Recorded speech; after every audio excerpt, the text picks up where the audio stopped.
Jesus é tudo que nós precisamos. Quem tem Jesus tem tudo.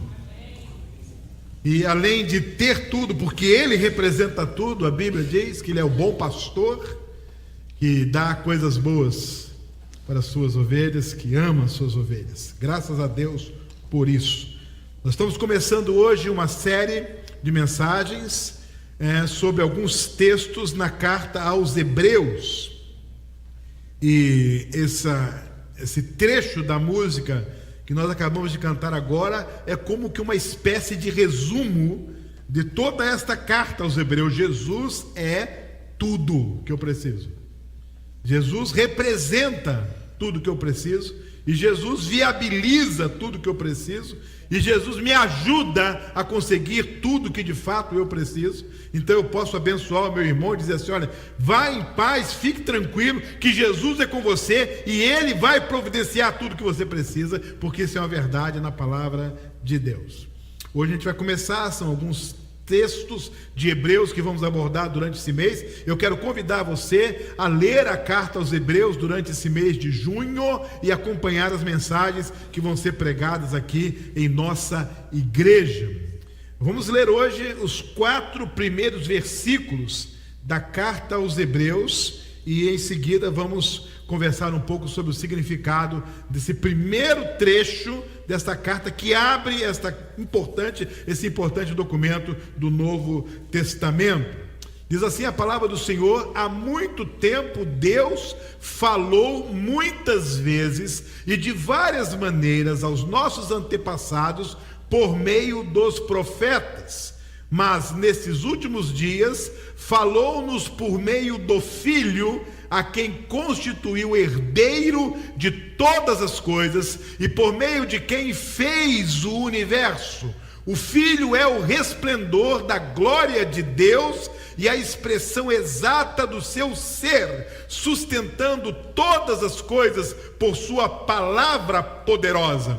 Depois de ter realizado a purificação dos pecados, ele se assentou à direita da majestade nas alturas, tornando-se tão superior aos anjos quanto o nome que herdou é superior ao deles. Que Deus abençoe ao nosso coração a leitura da sua santa palavra. Amém?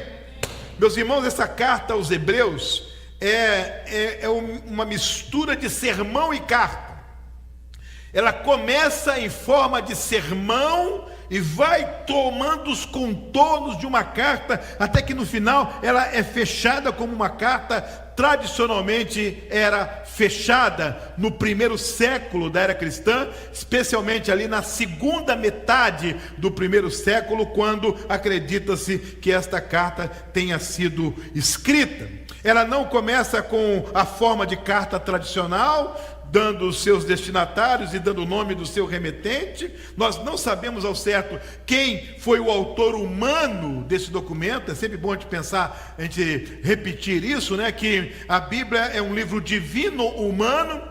Deus é o verdadeiro autor da Bíblia, mas Ele usou pessoas para o registro, né? Por isso que a gente diz que a Bíblia é o registro escrito da revelação de Deus, porque Deus usou pessoas para registrarem a sua palavra. Não sabemos qual foi exatamente a pessoa que Deus usou para o registro da carta aos Hebreus. Durante muito tempo acreditou-se ter sido o apóstolo Paulo. Há inclusive versões da Bíblia, como a famosa King James, que traz isso no começo da carta do apóstolo Paulo, né, aos Hebreus. Mas a verdade é que não há uma referência direta na própria carta à autoria paulina e nem a nenhum outro documento do Novo Testamento. Depois pensou-se que Lucas tenha sido o autor dessa carta, Paulo como uma espécie de mentor ideológico da carta e Lucas como um tradutor dessa carta para o grego. Mais tarde, os representantes da patrística e dos pais da igreja acreditaram ter sido Barnabé o autor, dada a aproximação de Barnabé com o apóstolo Paulo. Também cogitou-se que Apolo, aquele homem poderoso nas escrituras, tivesse sido o autor da carta aos Hebreus, e mais recentemente os eruditos têm chegado a um meio consenso de que possivelmente quem tenha escrito essa carta tenha sido Priscila, com a ajuda do seu esposo Áquila. Se isso aconteceu, é um fato extraordinário. Primeiro, uma mulher escrevendo um documento do Novo Testamento, e mais ainda com a ajuda do marido. Então a coisa ficaria mais bonita ainda, né? E a tese é sustentada em vários momentos na carta, onde o autor usa a primeira pessoa do plural. Nós estamos fazendo, dando a ideia de que era uma obra conjunta. Enfim, não importando muito quem tenha sido o autor humano da carta, nós sabemos quem é o autor divino da carta, que é o nosso Deus. É um documento que o Espírito Santo de Deus preservou, inspirou, capacitou alguém, mobilizou alguém para escrever para a nossa edificação.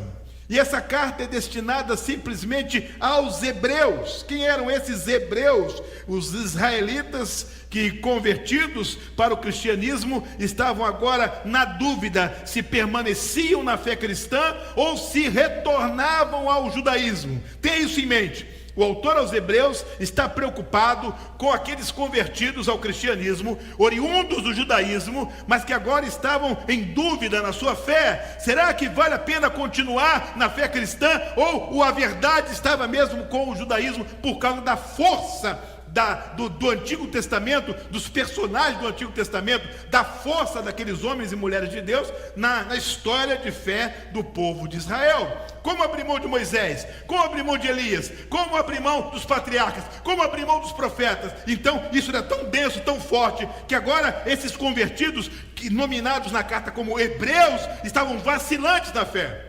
E o Espírito Santo vai capacitar alguém para escrever uma carta, inspirar alguém para escrever um documento, dizendo assim: olha, Cristo é superior, Cristo é tudo, Cristo é superior em tudo. E se Cristo é superior em tudo, então fiquem firmes na fé, porque vale a pena, Cristo é muito mais.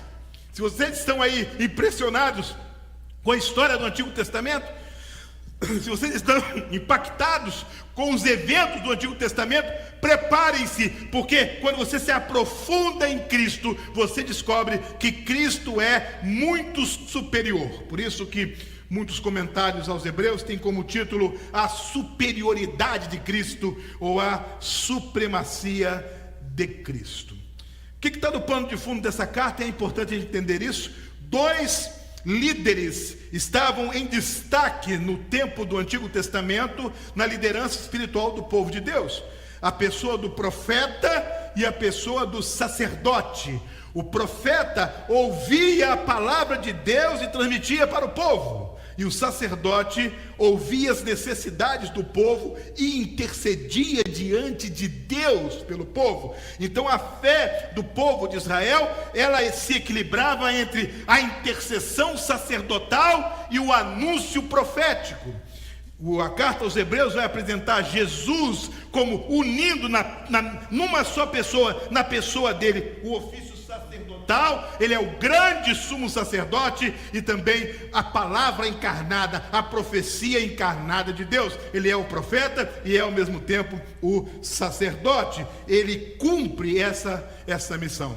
Então a carta aos Hebreus vai mostrar a importância da pessoa do nosso Senhor e Salvador Jesus Cristo, do Messias prometido, na história de fé, na caminhada de fé do povo de Deus, e situar os seus leitores naquela página da história onde Jesus se apresenta como superior. Ninguém está acima dele, ele está acima de todas as coisas. Ele é o Filho de Deus, o Rei dos Reis, o Senhor dos Senhores. E tudo aquilo que aconteceu nos tempos do Antigo Testamento estava apenas preparando o caminho para a chegada de Jesus Cristo. O autor aos Hebreus vai dizer: ele chegou e ele é a profecia encarnada. Ele é o grande sumo sacerdote que não tem medo, não tem receio. Ele não precisa entrar no Santo dos Santos, porque ele já está na presença do Pai, e ele vai abençoar a minha vida e a sua vida. Essa é a tese da carta aos Hebreus. Portanto, extremamente relevante para a minha vida e para a sua vida. Porque assim como Jesus se apresenta superior à fé do Antigo Testamento e às tradições religiosas dos israelitas, Jesus é superior aos meus problemas, aos meus desafios. Ele está acima de todas as coisas. Ele governa a história está debaixo do governo de Jesus Cristo. A carta aos Hebreus enaltece a pessoa do nosso Senhor e Salvador Jesus Cristo. Amém ou não? Amém. Jesus é tudo que eu preciso.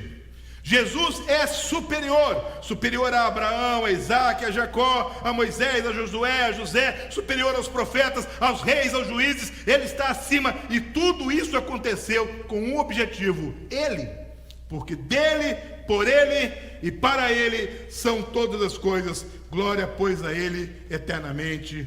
Amém.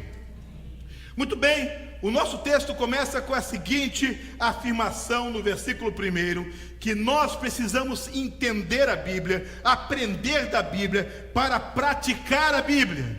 Se eu não entendo, se eu não aprendo, eu não consigo praticar. Eu fico só admirando a Bíblia, eu fico só elogiando a Bíblia. Mas se eu compreendo, se eu assimilo e se eu entendo o significado, então eu tenho como praticar a palavra de Deus. E a palavra é de Deus na minha vida quando eu a coloco em prática. A Bíblia que eu creio é a Bíblia que eu pratico. Pode repetir isso comigo? A Bíblia que eu creio é a Bíblia que eu pratico. Então, se eu não entendo, se eu não aprendo e se eu não creio, então eu não posso praticar. Mas se eu aprendo, eu posso praticar. A carta aos Hebreus é aberta com um cenário extraordinariamente poderoso e impactante, que coloca a Deus como supremo regente de todas as coisas. O texto começa falando sobre Deus. Ele vai dizer assim: há muito tempo Deus falou, de muitas vezes e de várias maneiras. Então a primeira coisa que o autor diz é o seguinte: existe um Deus. Ele não discute sobre a existência de Deus, ele não abre um debate sobre a existência de Deus, ele pressupõe a existência de Deus. Esse Deus é real, e ele, além de ser real, ele se comunica com o seu povo. Ele falou muitas vezes e de muitas maneiras. Deus existe e Deus quer falar comigo. Deus existe e Deus se revela ao homem. Deus existe e se manifesta na nossa história. Deus existe e intervém na nossa história. Ele age. O nosso Deus é um Deus interventor, é um Deus que age na nossa história. Ele não fica assistindo a nossa vida lá do céu, aplaudindo e vaiando. Ele participa da nossa vida, ele vem até nós, ele participa da nossa história. Ele é um Deus que se comunica conosco, que se revela a nós. Porém, o autor dos Hebreus vai dizer que lá nos tempos antigos, durante muito tempo, lá atrás, ele falou muitas vezes e de várias maneiras aos nossos pais ou aos nossos antepassados, através dos profetas. O que o autor está dizendo? Que Deus não pôde, lá na antiga aliança, se revelar de uma vez só, através de um único profeta, e num só momento. Não, Deus vem se revelando aos pedaços, aos poucos, usando várias pessoas e usando várias formas de se comunicar com o ser humano. Isso é muito interessante. Deus vem falando desde o começo da palavra. Ele vem falando, mas ele não falou tudo de uma vez. E você vai do Gênesis a Malaquias, todo o texto do Antigo Testamento, Deus vem falando, um pouquinho aqui, um pouquinho ali, um pouquinho acolá, através desse homem aqui, daquela pessoa ali, daquele líder acolá, usando o vento, usando os anjos, usando os profetas, usando as pessoas, de várias formas. Ele vem falando. É uma, chamamos de revelação progressiva. Deus vem progressivamente se revelando. Diz o autor aos Hebreus, durante muito tempo, Deus falou muitas vezes e de várias maneiras aos nossos antepassados por meio dos profetas. E profeta aqui não é uma pessoa em particular, mas todas as pessoas que Deus usou para falar ao povo. Todas as pessoas que Deus colocou nessa missão, nessa função de levar a palavra dele para o povo. Ao longo da história, Deus vem usando pessoas para falar a revelação dele, para explicar a revelação dele para a nossa vida. Então presta atenção, antigamente, disse o autor aos Hebreus, Deus falou várias vezes, de diversas maneiras, usando profetas ao longo da história, homens dele, que ele escolheu livremente para usar e falar, e de diversas formas Deus falou, não somente através de homens, mas também através dos recursos naturais e sobrenaturais de Deus. Mas ele vai dizer uma coisa interessante logo em seguida. Ele vai dizer assim, olha, mas recentemente, nesses últimos dias, sabe, lá atrás ele falou muitas vezes, de muitas maneiras, mas nesses últimos dias falou-nos por meio do Filho. Olha que diferença. Antes ele falou muitas vezes, agora ele falou uma só vez. Antes ele falou de muitas maneiras, agora só de uma maneira. E antes ele usou muitos profetas, e agora só uma pessoa, o Filho.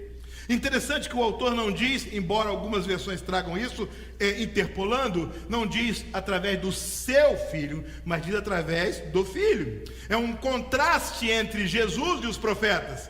O autor está mostrando a superioridade de Cristo para revelar Deus. Lá antigamente ele falou pelos profetas, mas agora ele usou um que é Filho. Ele usou alguém que está ligado a ele. Ele usou Jesus Cristo. Ele usou o seu Filho unigênito para revelá-lo. Então agora, nessa nova aliança, não será muito tempo, e nem de muitas maneiras, e nem com muitas pessoas, mas de uma vez só, de uma forma só, através da pessoa de Jesus Cristo. É através dele que Deus decidiu se revelar na nova aliança. É assim que abre a carta aos Hebreus. Deus existe, Deus quer falar com o seu povo, fez isso no passado, durante muito tempo, de muitas maneiras diferentes, usando muita gente diferente, mas faz isso nos últimos dias, através do Filho, através de Jesus Cristo. Jesus veio para revelar o Pai. Meus irmãos, apenas esse trechinho da carta de 13 capítulos é tudo que o autor aos Hebreus vai usar como ponte entre a antiga aliança e a nova aliança, entre a revelação nos tempos antigos e a revelação agora. É tudo, porque a partir de agora ele vai falar única e exclusivamente sobre o Filho, sobre esse Jesus maravilhoso que veio revelar o Pai. E é assim que nós lemos a partir de aqui, nesse texto, logo no versículo seguinte. Está escrito assim, pode passar aí. O Filho, quem é o Filho? O Filho é o resplendor da glória de Deus e a expressão exata do seu ser, sustentando todas as coisas por sua palavra poderosa. Depois de ter realizado a purificação dos pecados, ele se assentou à direita da majestade nas alturas. Ele faz uma declaração cristológica. Quem é o Filho? Quem é Jesus? Meus irmãos, são 7 poderosíssimas afirmações sobre a identidade de Jesus. Primeiro, ele é o herdeiro de todas as coisas. Sabe o que significa isso? Significa que tudo que pertence ao Pai pertence a Jesus. Jesus é o dono de todas as coisas. Ele tem tudo. Ele disse assim certa vez: foi-me dado todo o poder, toda a autoridade no céu e na terra. Só quem é o dono tem toda a autoridade. Foi-me dada toda a autoridade no céu e na terra, porque ele é herdeiro de todas as coisas. O diabo não é dono de nada. Satanás não tem absolutamente nada. Tudo pertence a Jesus Cristo, o Rei dos Reis e o Senhor dos Senhores. Ele é o dono de tudo. Ele é herdeiro. Depois, o autor aos Hebreus vai dizer: ele é o Criador do universo. Sendo herdeiro, proprietário da eternidade do cosmos, do universo inteiro. A Bíblia vai dizer que ele agiu, a expressão do autor diz, por meio de quem fez o universo. Como está escrito lá no primeiro capítulo de João, todas as coisas foram feitas por intermédio dele, e sem ele nada do que foi feito se fez. Presta atenção na extensão da expressão do apóstolo João. Sem ele nada do que foi feito se fez. Ele é criador, ele conhece tudo que existe, porque ele é o dono e porque foi ele mesmo quem criou junto com o Pai. Ele conhece os detalhes da criação. Os cientistas descobrem novos astros, novos elementos no espaço, e é uma tradição no universo da ciência que o cientista que descobre alguma coisa, ele batiza, ele dá um nome, muitas vezes dá o próprio nome para aquilo, antes que a ciência venha a descobrir. Jesus conhece profundamente todo o universo, porque foi ele quem criou todas as coisas. Mais que isso, ele conhece o ser humano, ele conhece a mim e a você, porque além de criar todas as coisas do universo, do cosmos, ele nos criou. Está lá em Gênesis, Deus vai dizer, façamos, no plural, o homem à nossa imagem, conforme a nossa semelhança. Ele conhece você. Ele conhece você melhor que os seus pais. Ele conhece você melhor que o seu cônjuge. Ele conhece você melhor que a sua família. Ele conhece você melhor do que o seu melhor amigo, do que o seu vizinho, do que o seu patrão, do que o seu empregado. Ele conhece você melhor do que todas as coisas, porque ele criou você. Não há nada na sua vida que surpreenda Jesus. Não há nada no seu universo que possa enganar Jesus, que possa ludibriar Jesus, porque ele conhece você como conhece cada ponto do universo. Quem é o Filho? Ele é o Criador e ele é o herdeiro. Mas o texto vai um pouco mais fundo, ele vai dizer que Jesus é o revelador de Deus. Eu gosto dessa expressão que diz aqui, meus irmãos, muito bonita.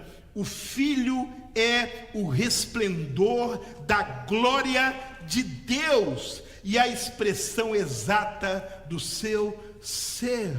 É o esplendor da glória.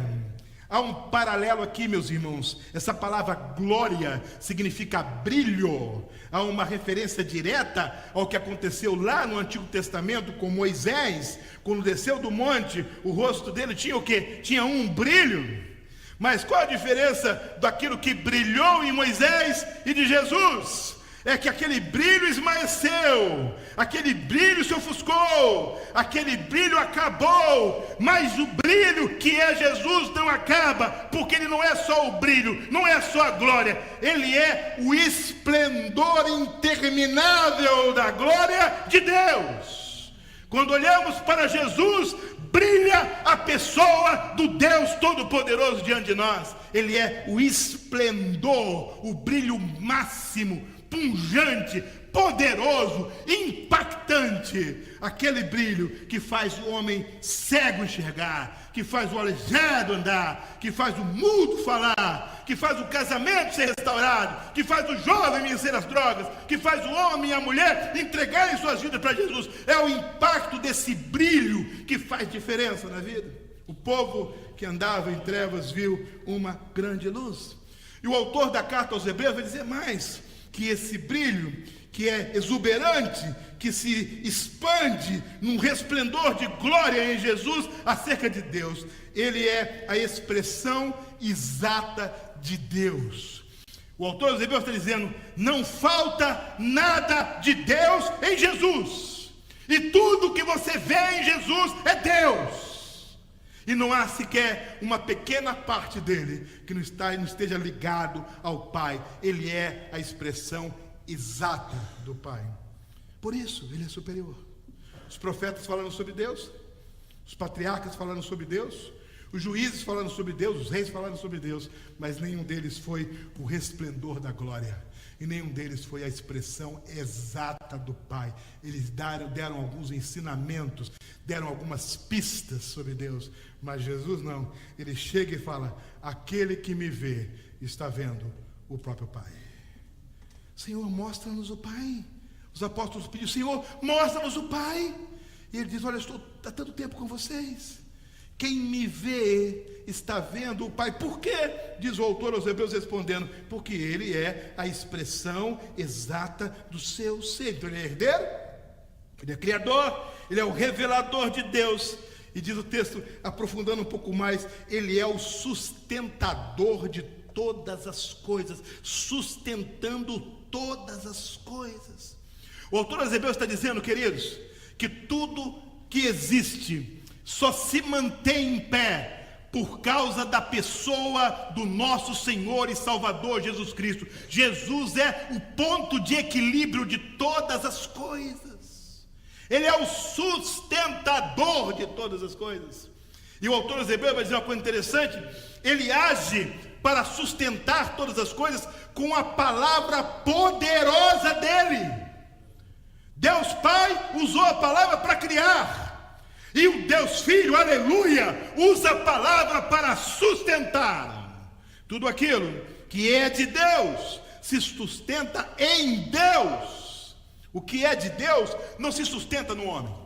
O que é de Deus não se sustenta nas ideologias humanas. O que é de Deus não se sustenta nas instituições humanas. O que é de Deus se sustenta no Filho de Deus e se sustenta pela palavra poderosa do Filho. O autor aos Hebreus está dizendo: esse filho que revela Deus, ele tem uma palavra poderosa.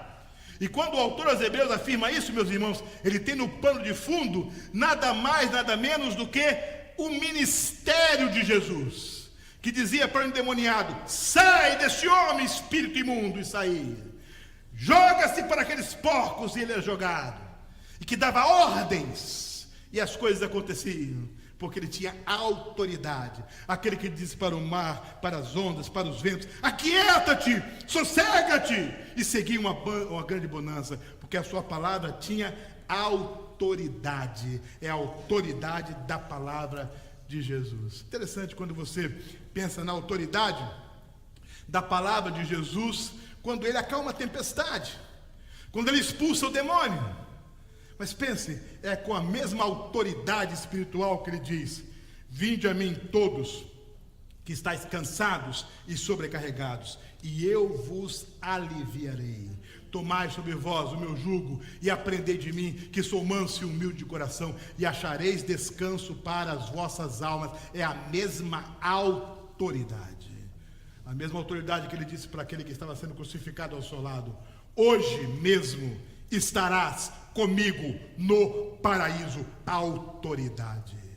Ele quer dizer para você: eu te amo, eu morri na cruz em seu lugar, para escrever o seu nome no livro da vida, para habitar você, para você ter vida abundante, para você vencer a vida, para você vencer as guerras, para você vencer as dificuldades, porque eu sou o seu pastor supremo, eu sou o seu grande sumo sacerdote, eu estou aqui para abençoar você. Autoridade. A mesma autoridade do Pai está no Filho. Ele sustenta. Pastor, quem sustenta a igreja é Jesus. Quem sustenta a família é Jesus. Quem sustenta o casamento é Jesus. Quem sustenta os relacionamentos, Jesus. Quem sustenta o mundo, Jesus. Quem sustenta o universo. A história não está à deriva. Ela tem um governo e ela tem um sustentador, que é Jesus. Ele é o herdeiro, ele é o criador, ele é o revelador, ele é o sustentador, mas principalmente ele é o redentor da humanidade.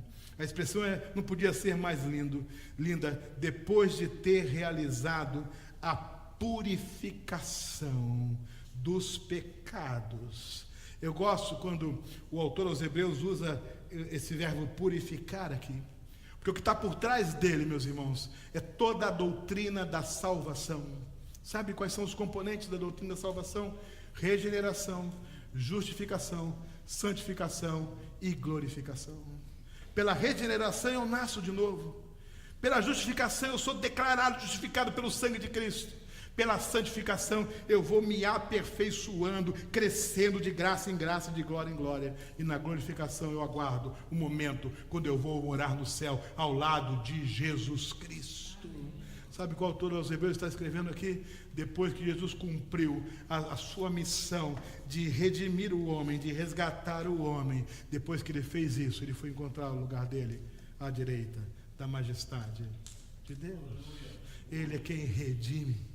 Olha, quero dizer uma coisa para você: profeta não redime, sacerdote não redime, religião não redime, igreja não redime. Não importa o título que tenha o líder da igreja, de servo a vice-deus, não importa. Nenhum ser humano redime a alma da pessoa. Sabe quem redime? Jesus Cristo. Foi Ele que derramou o sangue dele na cruz. Eu sei que no início, nessa parte que nós estamos vivendo da história, no início do século 21, nós temos a exaustão, como diziam os latinos, ad nauseam, chega a dar náusea, a quantidade de pregadores, mestres, instituições, oferecendo palavras açucaradas, propondo uma melhora da qualidade de vida aqui e agora, enriquecimento rápido, prosperidade fabricada. Mas o que a Bíblia diz é que Jesus Cristo veio aqui, esse que é o esplendor da glória de Deus, não teve por usurpação o ser igual a Deus. Este que é o esplendor da glória de Deus, esvaziou-se a si mesmo. Esse que é o esplendor da glória de Deus, tomou a forma humana como servo e foi obediente até a morte, e morte de cruz. Sabe quem morreu naquela cruz? O esplendor da glória de Deus, a expressão exata de Deus. Foi Ele que morreu na cruz em meu lugar, em seu lugar. Sabe por quê?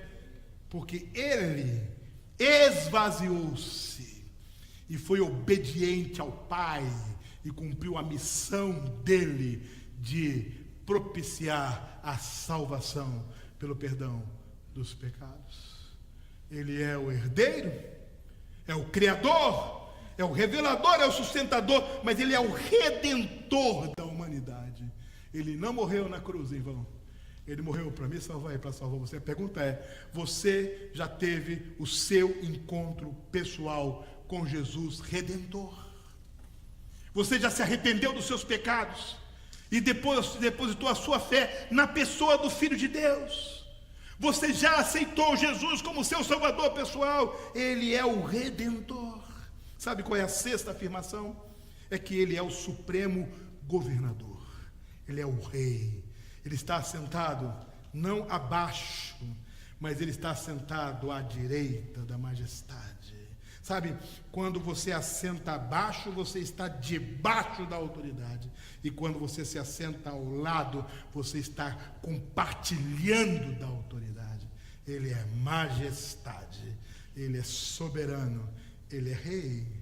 Por isso nós cantamos: Ele é tudo que eu preciso. Ele é majestoso. Quer saber de uma coisa? Majestade, na carta aos Hebreus, não tem nada a ver com riqueza de palácios, como vemos na Europa, na Ásia. Não. Majestade não tem nada a ver com jardins enormes, a perder de vista, como os vemos no mundo antigo.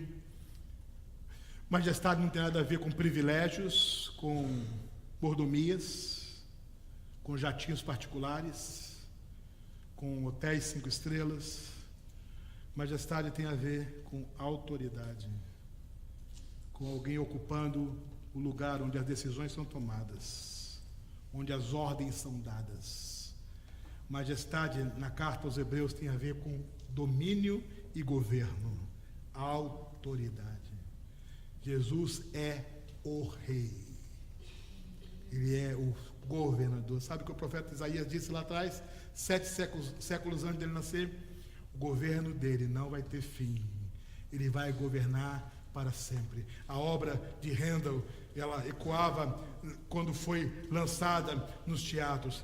E Ele reinará para sempre, e sempre, e sempre, e sempre, e sempre, e sempre. E há o testemunho da história de quando o coral, a orquestra começava a executar, e Ele reinará para sempre, e sempre, e sempre. Os alicerces tremiam, porque não é um governo com um mandato de 4 anos, e nem uma dinastia que alcança 1, 2 ou 3 gerações. É um governo eterno, sempre foi rei, é rei e sempre será rei, e ele reinará para sempre. O autor aos Hebreus vai dizer: ele está sentado à direita. E ele vai fechar essa descrição maravilhosa, esse quadro que ele pinta da pessoa do Filho, dizendo: ele tem um nome que está acima de todo nome, que está acima dos anjos, dos seres celestiais. Presta atenção, porque as palavras não são aleatórias aqui. Ele fala de profeta, ele fala de sacerdote, e ele vai fechar essa sessão falando de anjos. Sabe quem são os anjos?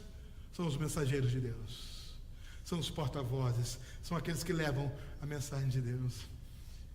O autor dos Hebreus vai fechar essa sessão dizendo assim: o Filho, ele é superior aos anjos, e ele recebeu um nome muito maior do que o nome de todos eles.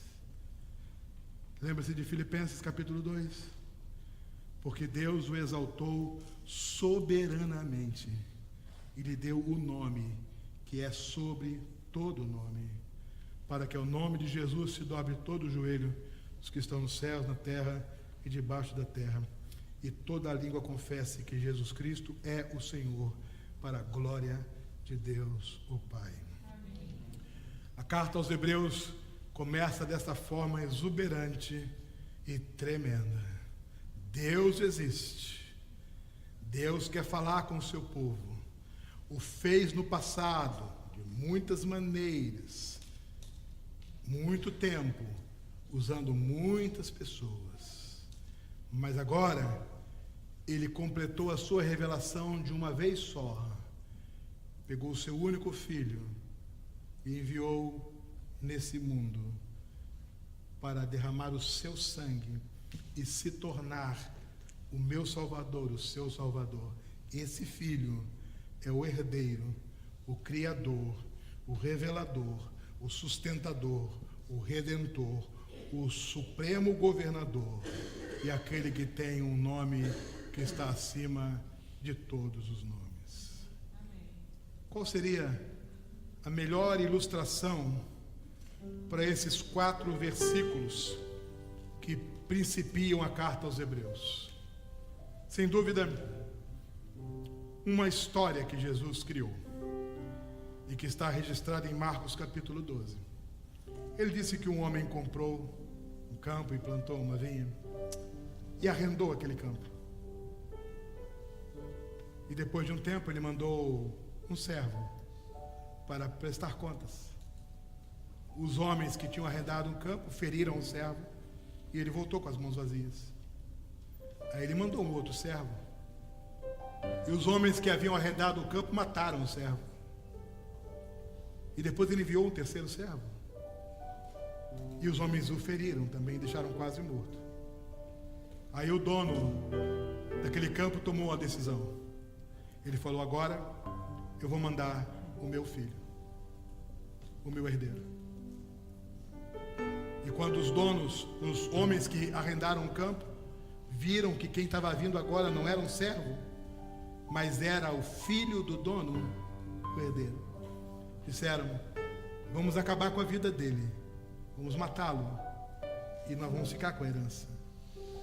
E diz a história de Jesus que eles mataram o filho daquele proprietário. A carta aos Hebreus nos diz que Jesus enviou os patriarcas, enviou os reis, os juízes, enviou os profetas para revelar o amor dele pela humanidade. Mas os profetas foram perfurados pelas espadas, cerrados ao meio, decapitados, maltratados. Então, ele decidiu enviar o próprio filho dele para revelar o seu amor. E o filho, quando chegou, avistou a cidade de Jerusalém e se lembrou dos profetas que foram enviados antes dele, e chorou, dizendo: Jerusalém, Jerusalém, que matas os profetas e apedrejas os que a ti são enviados, quantas vezes eu quis se ajuntar como a galinha ajuda os teus pintinhos, mas você não quis.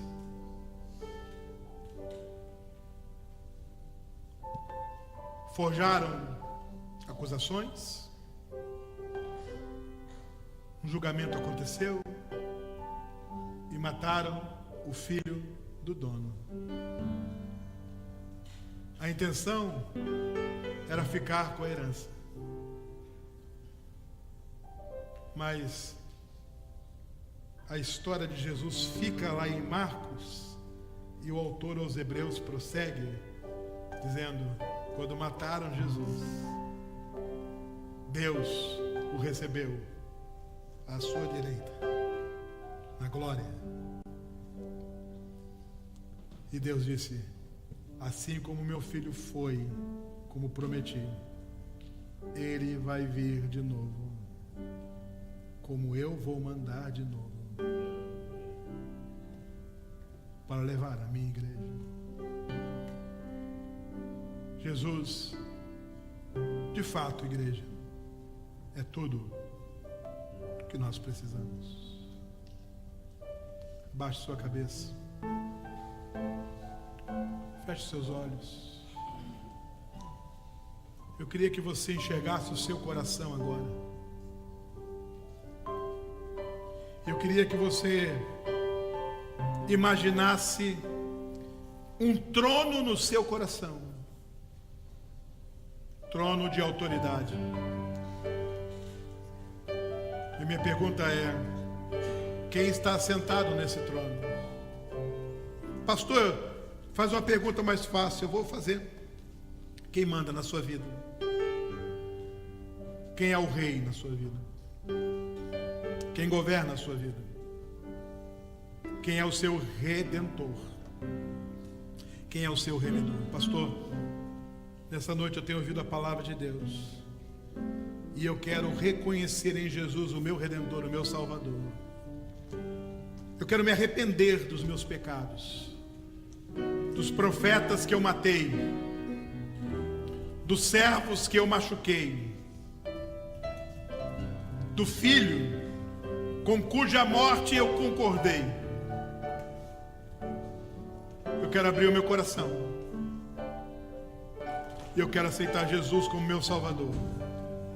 Eu quero que Ele viva em mim, e eu quero pedir que Ele seja tudo para mim. Querido, Jesus está aqui nesta noite para entrar no seu coração, curar você, transformar você, salvar você e abençoar você. Se você está aqui nessa noite e deseja do fundo do coração abrir a sua vida para Jesus, com sinceridade, onde você está, levante uma de suas mãos e abaixe em seguida. Eu quero orar por você. Pode fazer isso? Deus abençoe. Mais alguém? Pode levantar a sua mão. Pastor, ore por mim. Nessa noite eu abro meu coração para Jesus. Alguém mais? Pode levantar o seu braço. Se houver alguém mais, com sinceridade no coração.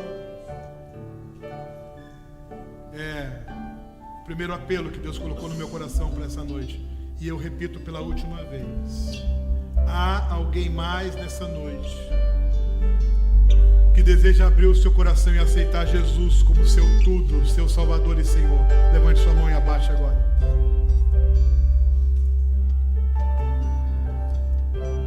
Agora eu quero fazer um outro apelo.